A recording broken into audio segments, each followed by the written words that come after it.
TRS and BJP are contesting alone, while Congress, TDP, Telangana Janasamati and CPI have formed an alliance. The TRS is contesting in all 119 seats, while the BJP is in the fray in 118 seats. The Congress is fighting in 99 seats. Election authorities have made extensive arrangements for differently abled voters by providing ramp, wheelchair and volunteers at all polling stations.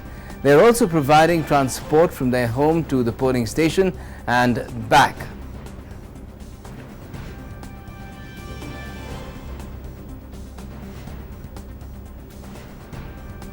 And let's go across now to my colleague and our correspondent Rama, who's joining us from Hyderabad for more updates on what's going on in Telangana. Rama, we've seen in Rajasthan the 50% mark in polling is being approached round about this time.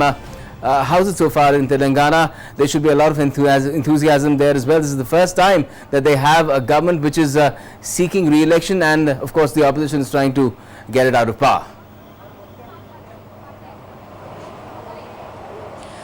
If you talk about poll percentage, Gautam, till 1 it reached up to 49%, and it is quite enthusiastic situation here, because previously it was till 1 less than that. So people are people from all section of society, they are coming.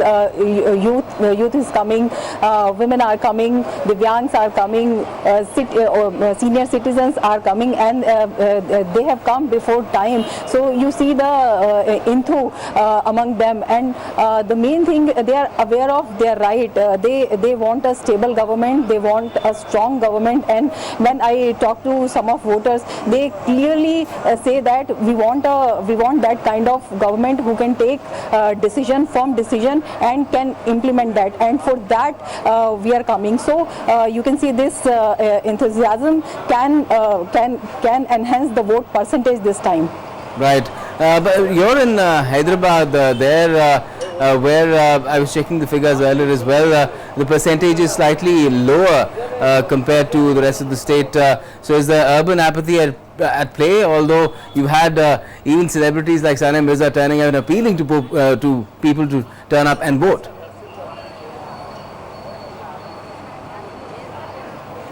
Gautam, I am in Malkanganj this time, and this is the largest constituency with maximum number of candidates here, and here enthusiasm is clear. But in Hyderabad also, because this is an urban area, most of the IT professional live there, and earlier it is observed that vote percentage remains lesser there. So for that was the challenge before the Election Commission, and for that many rallies were conducted. Different web portals are launched like Now Vote to facilitate them. 7th of December today is declared as no excuse days. All professions are on off day. This is a holiday for them to prevent them from any kind of excuse. So it is expected that they will come in large number, and yes, celebrities and famous faces they were being used during the campaigning and during the Election Commission's awareness programs also. All right, we're completely out of time, Rama. Thanks for joining us for the time being and updating us on the polling there. So both the states, Rajasthan and Telangana, approaching the 50% mark around about this time as far as the total voting is concerned. Let's hope that this pace is kept up, and by the end of the day we get to some record figures for both states as well in terms of turnout. We're taking a quick break in Midday Prime now. Stay tuned for more of the latest right here on DD News.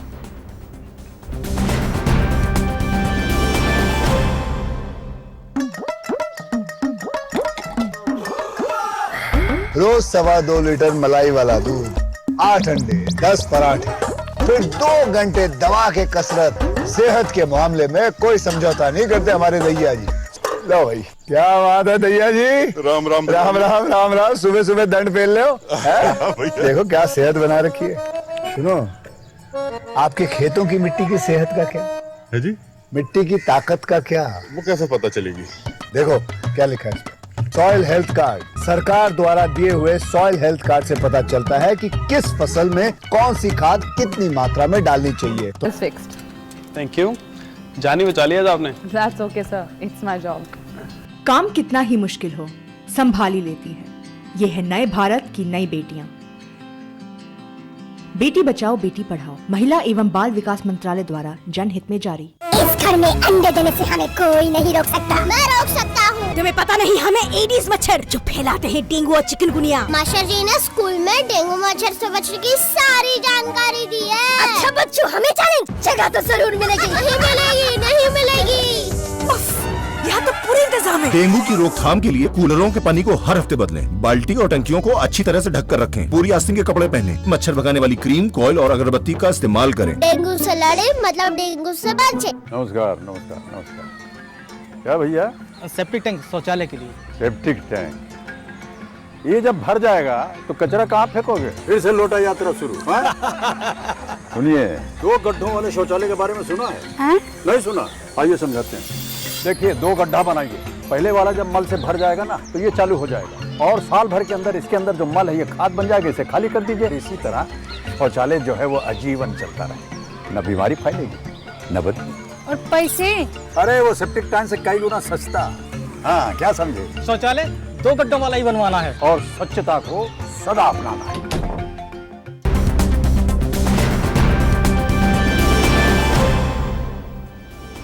Welcome back. You're watching Midday Prime, and moving on, we're getting you to BJP President Amit Shah, who's lashed out at West Bengal Chief Minister Mamata Banerjee for not allowing BJP's Rath Yatra in Cooch Behar. He added that Mamata Banerjee is scared of the BJP, and that is why she's acting vindictively. Bengal के अंदर 7 साल जिस प्रकार से तृणमूल का कुशासन चला है, इसके खिलाफ भारतीय जनता पार्टी ने हर मंडल में, हर जिले में जो आवाज उठाई है और जन जागृति धीरे धीरे बंगाल की जनता में जिस प्रकार से हो रही है, ममता बनर्जी उससे डरी हुई है। उनके जहन में डर है कि अगर भारतीय जनता पार्टी की ये तीनों यात्राएं निकलती है, बंगाल की हर असेंबली, हर मंडल में होते हुए कलकत्ते में जब इसका समारोह होगा, तब बंगाल के अंदर पूरे परिवर्तन की नींव डाल दी गई होगी। इसलिए उन्होंने ये तीनों यात्राओं को रोकने का प्रयास किया है। Going further, Amit Shah said that the law and order situation in West Bengal is the worst ever under Mamata Banerjee's government. आतंकवाद और आतंकवाद फैलाने वाली संस्थाओं पर, संगठनों पर नकेल कसने की ना मंशा है, ना नकेल कसने की क्षमता है। तुष्टीकरण के कारण पूरा एडमिनिस्ट्रेशन लचर हो चुका है। पूरा एडमिनिस्ट्रेशन आज वोट बैंक की राजनीति कर रहा है।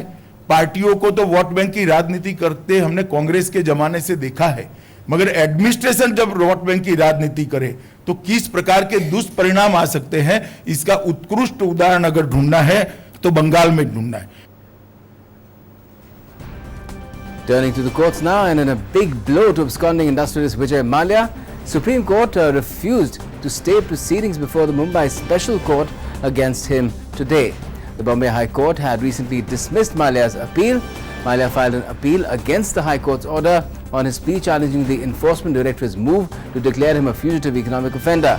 Under the provisions of the Act, once a person is declared a fugitive economic offender, then the prosecuting agency has the powers to confiscate the accused person's properties.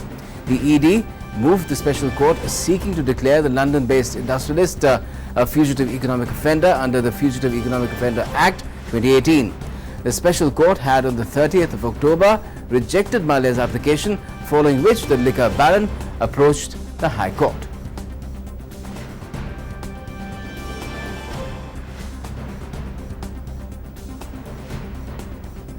The 51st convocation of the the Indian Institute of Mass Communication Delhi campus was held today. Lok Sabha Speaker Sumitra Mahajan was the chief guest at the function. Union Information and Broadcasting Secretary Amit Khare was also present on the occasion. Successful students were awarded degrees and medals. And addressing the students, Sumitra Mahajan said that journalists are the fourth pillar of democracy and must act like it. She reminded the budding journalists that they are the future of the country. लोकतंत्र के जो 3 आधार स्तंभ है, वो 3 तो मजबूत रहना ही चाहिए। विधायिका, कार्यपालिका, न्यायपालिका, मगर चौथा आधार स्तंभ जो है वो आप बनने जा रहे हैं जर्नलिस्ट के नाते, संचार माध्यमों के नाते आप बने। और इसलिए याद आते कि अगर हम चाहते हैं भारत का, सब बोलते हैं बाहर मुझे भारत का प्रजातंत्र सबसे बड़ा, क्योंकि हम संख्या में भी बड़े हैं, मगर इस संख्या में आने वाले युवा ज्यादा होने वाले हैं। इसलिए मैं आपकी चिंता कर रही हूँ कि आप हमारा भविष्य हो।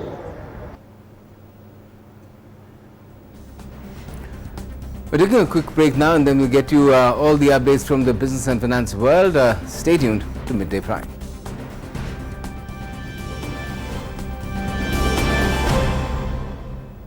जब शानदार चमचमाती एक्सप्रेसवे पर गाड़ी तेज रफ्तार में चल रही थी तो सोचा मैंने कि इसे बनाने के लिए पैसे कहां से आए। आसमान से दुश्मनों पर नजर रखते उन फाइटर प्लेन्स को देखा तो सोचा कि कौन देता है इस हौसले को उड़ान। तभी उस दूर के गांव में माँ की उंगली पकड़कर उस बच्ची को स्कूल जाते देखा तो मन में ये ख्याल आया कि कौन देता है पैसे इनकी मुफ्त शिक्षा, मिड डे मील और यूनिफॉर्म के। सरकार। लेकिन सरकार के पास कहां से आते हैं ये पैसे? फिर खुद ही मन में हंसकर कहा कि अरे भाई, ये सब तो मेरे ही दिए इनकम टैक्स से संभव होता है। तो आइए मिलकर हम करें नए भारत का निर्माण। समय पर टैक्स देकर करें अपना योगदान। याद रखें 15 दिसंबर 2018 एडवांस टैक्स की तीसरी किश्त को जमा करने की अंतिम तारीख है। दरवाजा बंद, दरवाजा बंद। क्यों भाई साहब, कहाँ चले? कब से चिल्ला रहे हैं दरवाजा बंद, दरवाजा बंद, दरवाजा बंद, सुनाई नहीं दे रहा? इधर आइए, इधर घुसिए, अंदर चलिए। अरे खुले में शौच जाइएगा तो बीमारी खुल के फैलेगी। दरवाजा बंद तो बीमारी बंद। ठीक कह रहे हैं ना? शौचालय का उपयोग कीजिए और भारत को स्वच्छ बनाइए। साबुन से हाथ धो लीजिएगा। इस घर में अंडे देने से हमें कोई नहीं रोक सकता। मैं रोक सकता हूँ। तुम्हें पता नहीं, हमें एडीज मच्छर जो फैलाते हैं डेंगू और चिकनगुनिया। मास्टर जी ने स्कूल में डेंगू मच्छर से बचने की सारी जानकारी दी है। अच्छा बच्चों, हमें चैलेंज जगह तो जरूर मिलेगी। नहीं मिलेगी, नहीं मिलेगी। यहाँ तो पूरे इंतजाम है। डेंगू की रोकथाम के लिए कूलरों के पानी को हर हफ्ते बदलें। बाल्टी और टंकियों को अच्छी तरह से ढक कर रखें। पूरी आस्तीन के कपड़े पहने। मच्छर भगाने वाली क्रीम, कॉइल और अगरबत्ती का इस्तेमाल करें। डेंगू से लड़े मतलब डेंगू से बचे।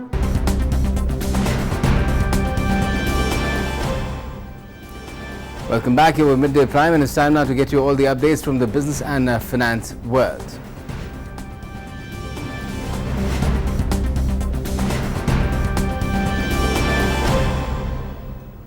And we've got Nancy with us now for all the updates. How's it going? Oil is not well in Vienna, Nancy? Oh yes, absolutely, Gautam. In fact, a day after the OPEC members, that was yesterday, failed to reach a deal, now it will be meeting with the 10 partner countries, including Russia, today to try to thrash out an agreement on the oil production cuts. Now, the oil cartel had been expected to sign off on cuts to stem a plunge in oil prices at a meeting on Thursday, but it broke up without an accord. However, OPEC and its non-cartel members, who account for around half of the global output, agree on one thing, and that is a glut on the market has led to oil prices falling by more than 30% in the space of 2 months. And in fact, Iran's oil minister has said that Iran is not ready for the cut as it would affect their revenue. Listen in. I don't know what he is doing in Vienna. If United States is here to submit his proposal to join OPEC, putting pressure on some OPEC members to how to decide. It's very bad for OPEC. It's unacceptable for OPEC and major member of OPEC. No doubt that they are going to create difficulty for our revenue, for our export. Resisting, it's clear, and it's not a simple issue for us to accept it and to go along with it. We are resisting, we are trying to preserve the level of our production and especially the level of our export. And in fact, also the Saudi oil minister Khalid Al-Falih has told reporters after a long day of negotiations at the OPEC's headquarters in Vienna that he is not confident about the chances of a deal. Listen in. Debating distribution and participation.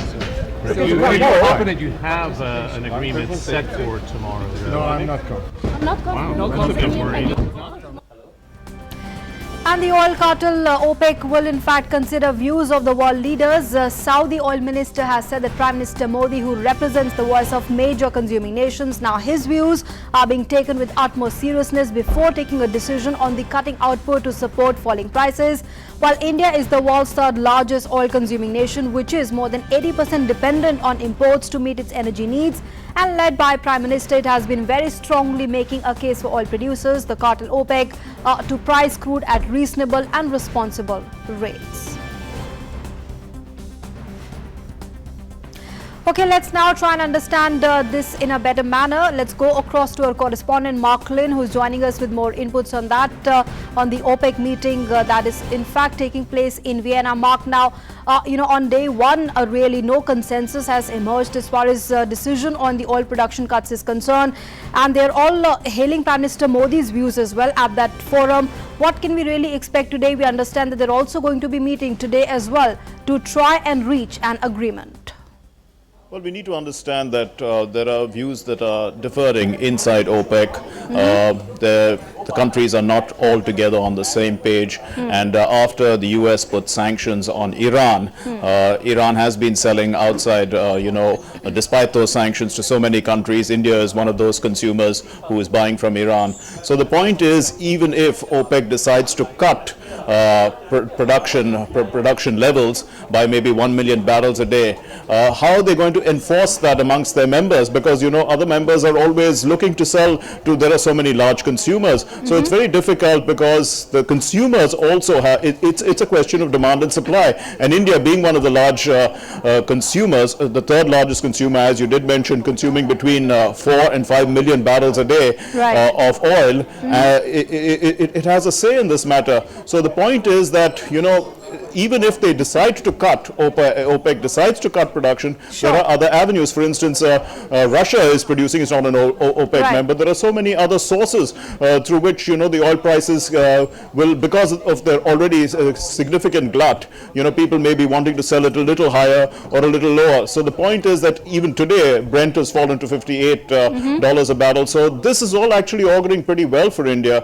India, the Prime Minister's concerns were taken on board. The Prime Minister was correct to mention all this in G20, and India does not want a cut, obviously, because we want higher production levels, because oil has to fuel our growth. I mean, we need to. We are just rising up the value chain as far as oil consumption is concerned.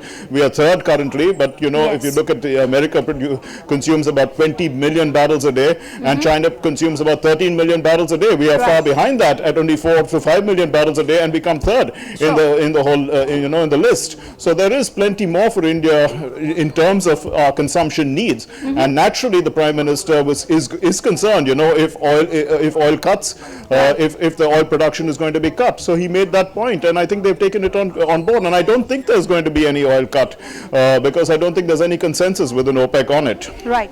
All right, Mark Lynn, thanks very much for having joined us and put all those developments into perspective for us. We'll, of course, keep a track of developments on that front. But moving on now, in a first, the Indian Railways has converted a diesel locomotive into an electric one as part of its efforts to completely electrify the broad gauge network. While the work on the project began on 22nd December last year, and the new locomotive was dispatched on 28th February this year.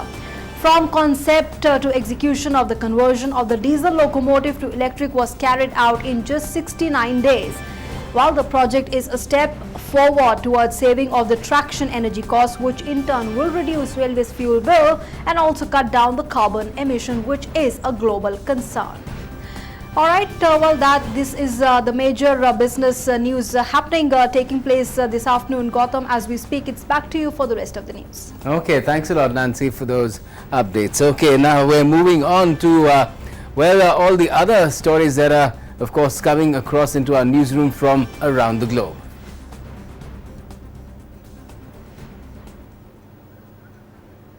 Well, Canadian Prime Minister Justin Trudeau has said that there was no politics in the arrest of Chinese telecom giant Huawei CFO Meg Wan Zhu.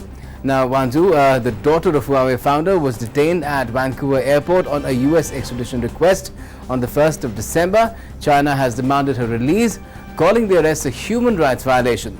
Charges have not been made public yet. Huawei has said it is not aware of any wrongdoing on part of Meng. She faces a bail hearing today. The arrest comes at a sensitive time for US-China relations. The nations are locked in a trade war that has seen both impose duties on billions of dollars worth of each other's goods. Trudeau, speaking to reporters in Montreal, said Ottawa had been given a few days advance notice about the plan to arrest Meng Wanzhou. I can assure everyone that we are a country of an independent judiciary, and the appropriate authorities took the decisions in this case without any political involvement or interference, as must be the case. However, this is a case obviously before the courts upon which there is a publication ban, and it would be inappropriate for me to comment further. So we still don't know the charges because the PM himself said that he can't comment. There's a ban, a gag imposed by the court on the reasons behind the arrest. Now, Britain's Finance Minister Philip Hammond has told Parliament that it would be delusional to think that the British government could negotiate a new divorce deal with the European Union if the Prime Minister's agreement is defeated in a vote in Parliament on the 11th of December. May has repeatedly said if lawmakers reject a deal with Brussels, which would see Britain exit the EU on the 29th of March with continued close ties, the only alternative is leaving without a deal or reversing Brexit. The British Parliament is midway through a 5-day debate on the Brexit deal ahead of the vote, which will define Britain's departure from the EU and could determine May's future as leader.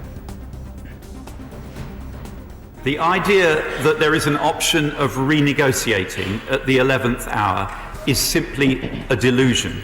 We need to be honest with ourselves. The alternatives to this deal are no deal or no Brexit.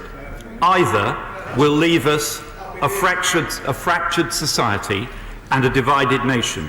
Only the compromise of this negotiated deal, delivering on the referendum result by leaving the EU, ending free movement of people, and reasserting our sovereign control over our laws, while at the same time maintaining the closest possible trade, security and cultural links with the European Union to protect our jobs, our living standards and our values. Only that compromise can allow our country to move on.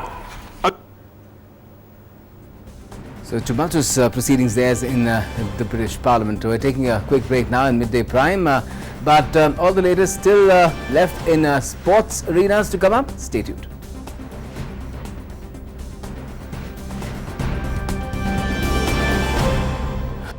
सिर्फ अपने मकान को नहीं, ensure कीजिए अपने घर को national insurance की हाउस होल्डर्स इंश्योरेंस पॉलिसी के साथ। National insurance, trusted since 1906। इस घर में अंडे देने से हमें कोई नहीं रोक सकता। मैं रोक सकता हूँ। तुम्हें पता नहीं हमें एडीज मच्छर जो फैलाते हैं डेंगू और चिकनगुनिया। मास्टर जी ने स्कूल में डेंगू मच्छर से बचने की सारी जानकारी दी है। अच्छा बच्चों, हमें चैलेंज जगह तो जरूर मिलेगी। नहीं मिलेगी, नहीं मिलेगी। यहाँ तो पूरे इंतजाम है। डेंगू की रोकथाम के लिए कूलरों के पानी को हर हफ्ते बदलें। बाल्टी और टंकियों को अच्छी तरह से ढक कर रखें। पूरी आस्तीन के कपड़े पहने। मच्छर भगाने वाली क्रीम, कॉइल और अगरबत्ती का इस्तेमाल करें। डेंगू से लड़े मतलब डेंगू से बचे। सही नहीं है। ये अभी भी खुले में शौच, क्योंकि दरवाजा बंद तो बीमारी बंद।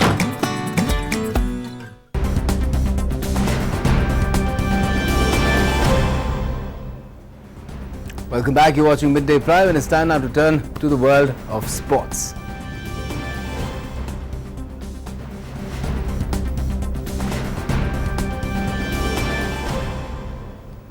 And we've got Anil with us to tell us what has happened as far as Adelaide and other sporting arenas are concerned. Anil, how's it looking for Team India there? Because it seems that Australia are really huffing and puffing to that 250-run target for their first innings. Well, huffing and puffing for sure, but I would say the test is still wide open. You know, any team can take it from here on. Remember, India has got a lead still there in that particular test match, but Travis Head, the manner in which he batted out there, he's led that Australian fight back with an unbeaten 149 ball 69, which has held the hosts end day 2 of that opening test match at 191 for 7 against India at the Adelaide Oval.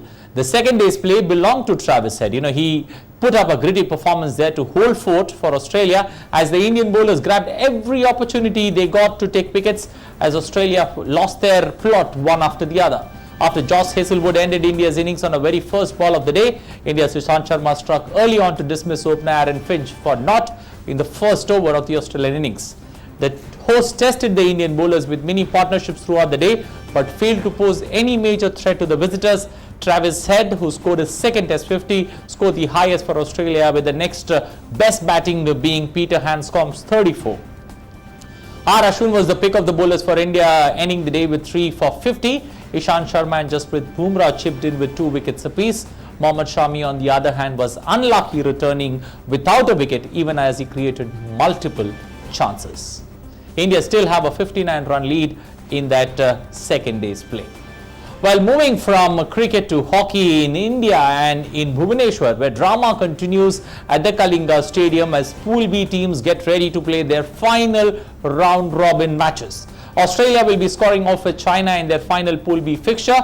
The Chinese team, who are ranked 17th as per the FIA charts, get ready to face their most difficult challenge yet. The World Cup debutants have been really impressive so far and have been the surprise package of the tournament. Colin Batch and his troops will be brimming with confidence after that emphatic win against England and are expected to make it 3 wins in 3 to enter the quarterfinals in style for the Australian. Duchen-led China, on the other hand, will be fearless against Australia and will hope that the result of the Ireland and England match turns in their favour. Well, moving to that next game there, Ireland players will not allow themselves to be distracted by the various permutations ahead of their World Cup Pool B match against England on Friday night. A draw would be enough for the Irish to secure a place in the crossover stage behind Pool B winners Australia. A win could also improve the team's seeding for next year's Olympic qualifying tournament in Belgium. England and Ireland are level on points after 2 rounds of matches in Pool B, but the Irish have a superior goal difference following their narrow opening game loss to Australia, with both teams drawing against Minnows, China. Well, what happened last evening, day 9 of the FIH Men's Hockey World Cup, saw Minnows France stun Olympic champions Argentina 5-3 to cause the biggest upset of the tournament in their must-win last Pool A match and book a place in the knockout stage of the Men's Hockey World Cup tournament. France entered their pool engagements on the second spot behind toppers Argentina on 4 points on account of better goal difference than New Zealand, who also finished with 4. France secured the second spot with a goal difference of +1 against New Zealand, who had a -2 against their name.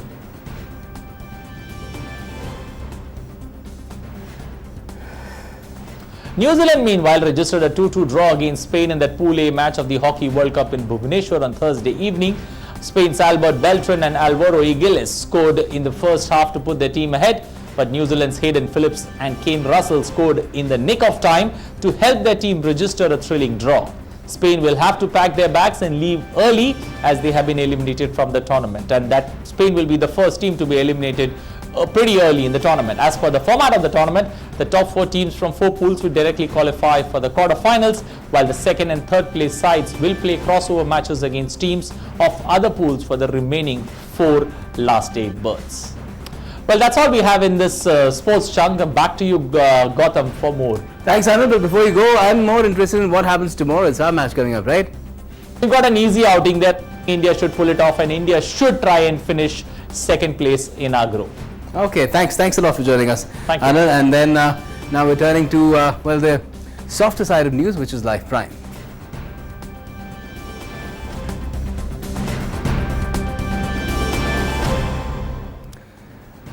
Well, the European Space Agency recently shared a video showing ESA astronaut Alexander Gerst's first interactions with a robot assistant called Kimon aboard the International Space Station last month.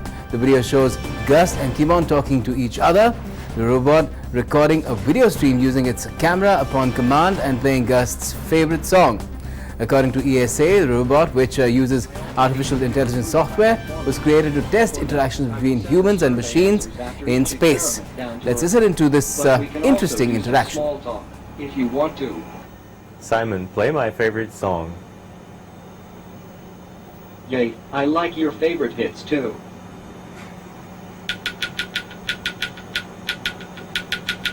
There we go. Please stop playing music. Simon, take a video stream with your front camera. I'm taking a video with the front camera now. Okay, I can see the video. Let's sing along those favorite hits. But he's still in music mode. Cancel music. I love music. You can dance too. All right. Favorite hits incoming. Cancel music. What else can I do for you? It talks back to you. Well, that's very interesting. Now, Glasgow-based artist Charlotte Proger has won the 2018 Turner Prize, Britain's prestigious contemporary art award, with an autobiographical film shot on a mobile phone. For the first time, all 4 works shortlisted for the annual prize were films tackling some of today's most important issues, from queer identity, human rights abuses and police brutality to post-colonial migration and the legacy of liberation movements. Proger, who works with sculpture, writing and film, was awarded the £25,000 prize for the autobiographical Bridget, as well as another video.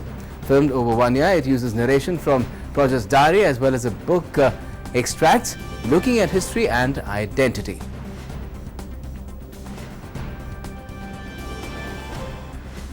And back home, a small-town girl with big dreams from India has been hailed as a rising star of photography by a veteran war photojournalist.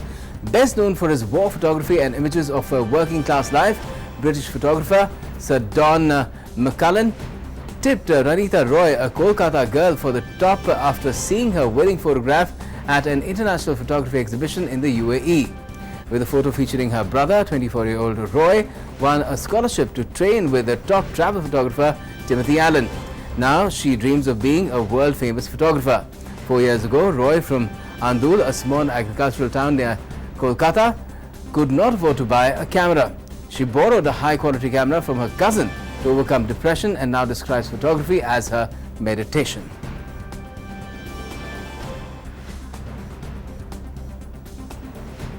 And we're coming to a close nearly of Midday Prime today, but let me just tell you that for all your latest updates, you can also turn to social media to follow us on Twitter and YouTube. Those are the links. At DD News Live is our Twitter handle in English, and at DD News Hindi is the handle in Hindi.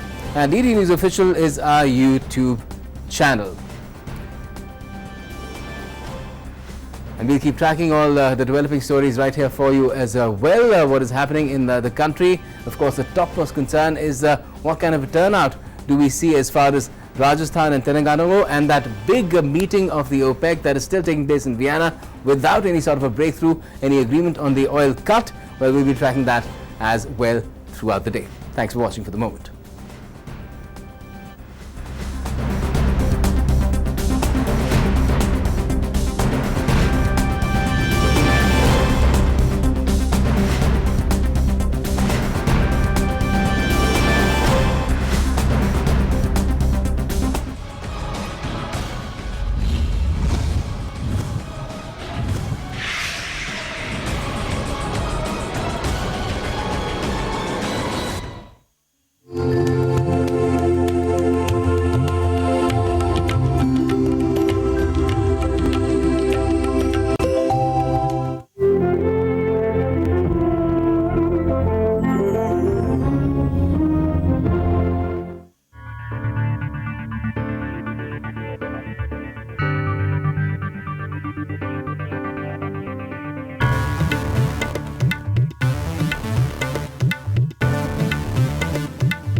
ever since Tara and me hitched up, I've been wanting to take her around my beloved Garhwal Himalayas, my happy hunting ground since my boarding school days. The initial part of the journey is not very exciting, I must confess.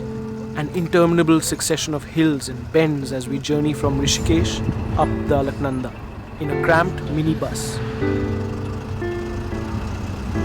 But it's a small price to pay for gaining entry to the home of the gods.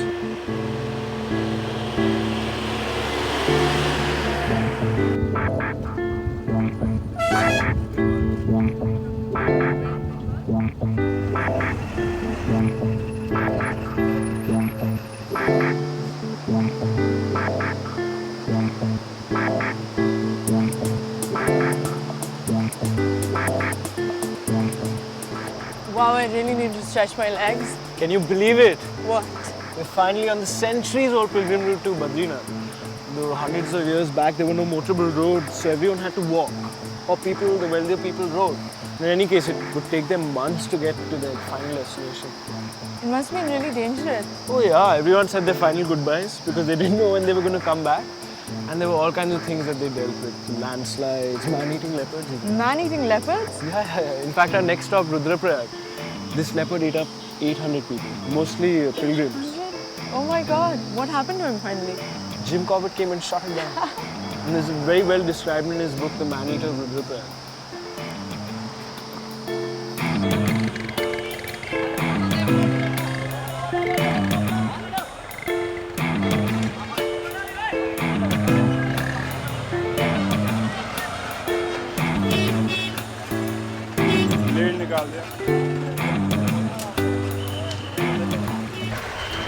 Corbett describes how come sundown and the streets of Rudraprayag are absolutely deserted. That's pretty hard to imagine now. Impossible, man.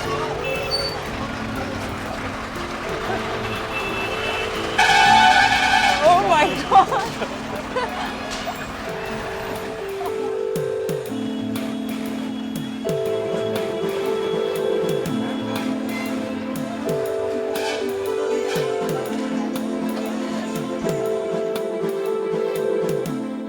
If the shopkeeper is faced at Aman buying jewelry rather than me, he doesn't show it.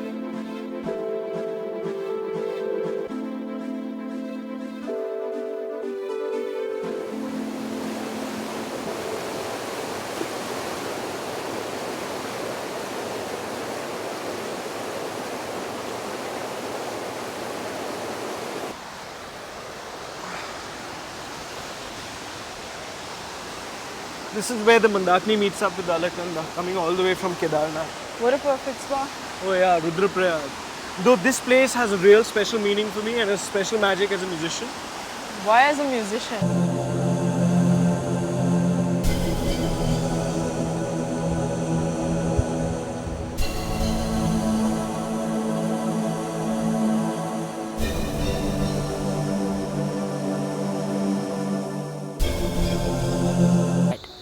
Each gland produces a thread for a special purpose.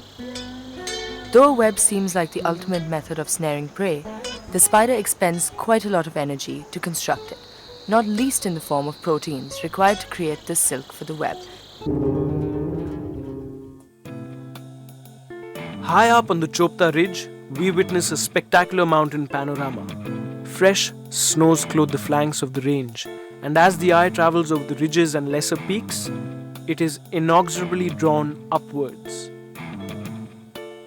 This is the mooring post of the central Himalayas, Chaukhamba. Its 4 pillars or peaks cresting at over 23,000 feet. When I was young, every summer my father would haul us off to some hill station or the other. Shimla, Nainital, Mussoorie. That's what meant mountains to me. I never actually thought I'd be standing in a place like this. Wait till you get to Badrinath. It's beautiful. You love it.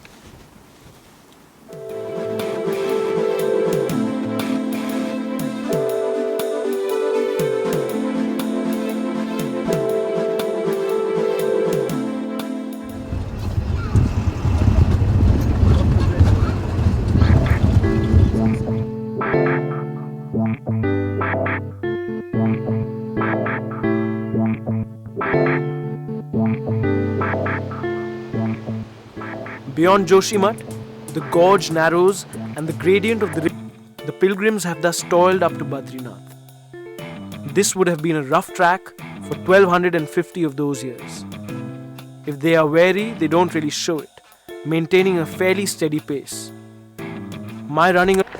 Adi Shankaracharya established this as a place of pilgrimage in the 8th century. So this place is like a meeting place between heaven and earth. So that would make it about 1300 years old.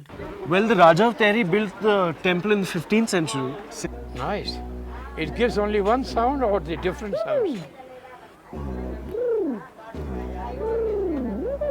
Oh, very nice, very nice, very nice. It's wonderful. Yeah, it's a beautiful vibration. Vibration, yes. During the season, almost 20,000 people visit daily. Now the flood is a mere trickle with winter overhead. But there are still plenty, all ages and sizes, from all corners of India. Some of these pilgrims are so old and feeble. It must be such a tough journey for them. It is, and therein lies the draw, I suspect. Adi Shankaracharya understood that. I mean, he could have made the dhams in much more accessible places, but he realized that the arduousness and the rigors of the journey would just temper faith.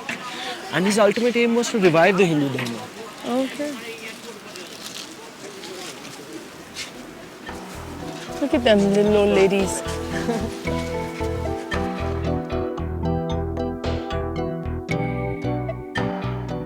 Beyond Badrinath, the pilgrim trail continues to the source of the Alaknanda at the Satopant Glacier.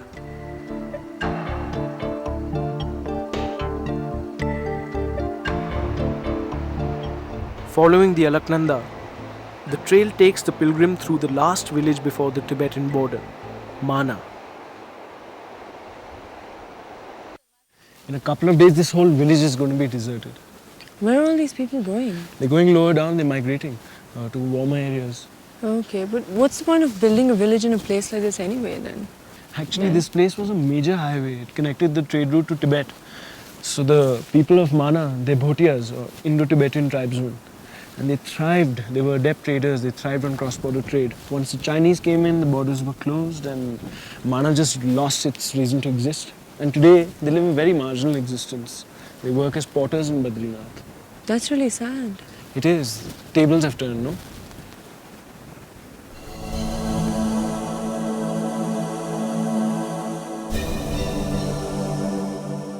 Mana is an ancient village with some interesting mythological connections.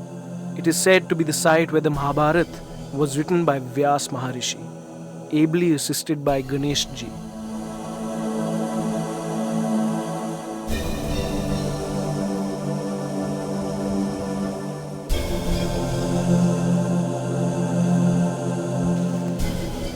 Vyas Pustak. This is the cave where Vyas sat and wrote the Mahabharata and part of the Srimad Bhagavatam.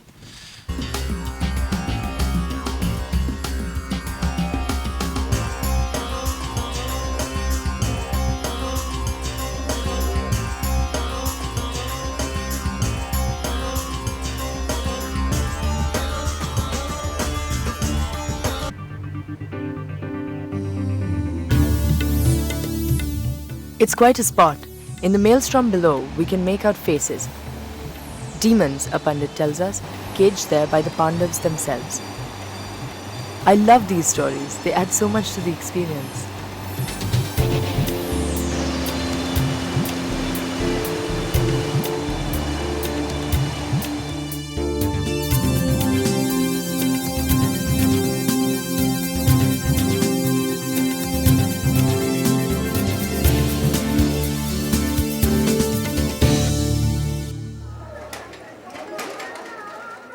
We make it back to Badrinath as night is falling.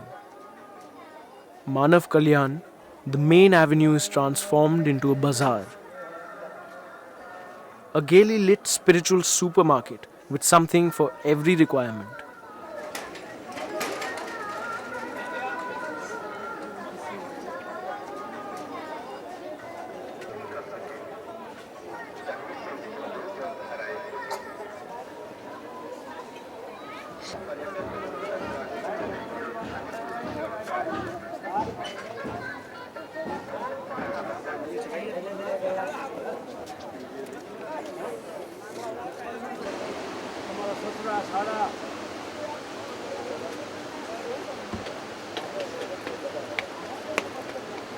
We make our plans for the morning.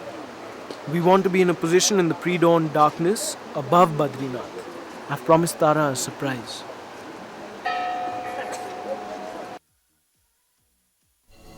Next morning, in the frigid pre-dawn darkness, we wait for my surprise.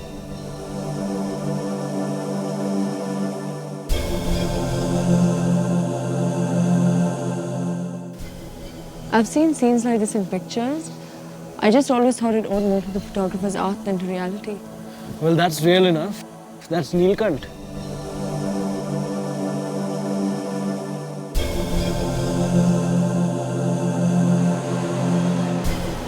By the time we got back after our viewing, Badrinath was buzzing with early morning activity.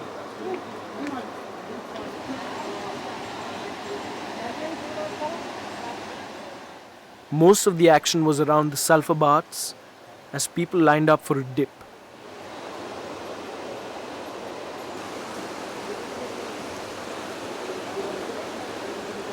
This is probably the ultimate classless society.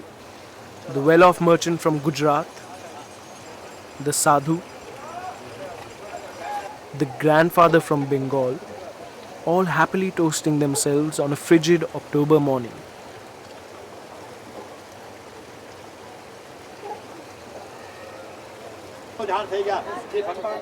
Beyond is the Brahma Kapal, where prayers are conducted for departed ancestors. The Pandits here speak all Indian language